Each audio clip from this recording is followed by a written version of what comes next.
How to deal with limestone etching and scratches problem. Dear friends, limestone is one of the most prevalent natural stones in many countries and is gaining popularity in design, as it requires little maintenance, offers excellent wearability, and is quite versatile.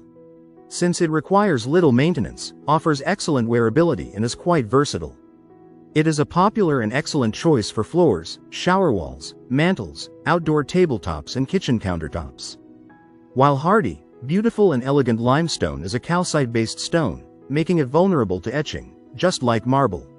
Remember, marble is a limestone, however, limestone is not a marble. Limestone is also a soft stone, making it susceptible to scratches. Etching. It is the most common natural stone problem, especially with limestone.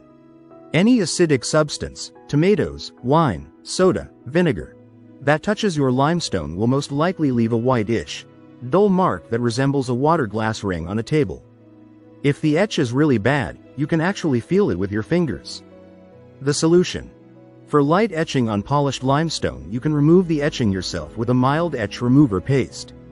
For more severe etching or etching on honed, non-reflective surfaces, it is recommended that you call a stone restoration professional. Scratches. This will occur in limestone because it is such a soft stone. Knives, anything sharp for that matter, and abrasive cleaners can easily scratch your precious limestone. The solution. For light scratches in darker limestone, blot mineral oil into the scratch. If your stone is lightly colored, honed or polished, use superfine sandpaper, working your way up to finer and finer grits until the scratch disappears. Deeper and larger scratches should be buffed out by a professional. If you like the video, give it a thumbs up and share it with your friends. For more useful and interesting information, subscribe to Engineer Ajay Lod's channel, How to Make My House.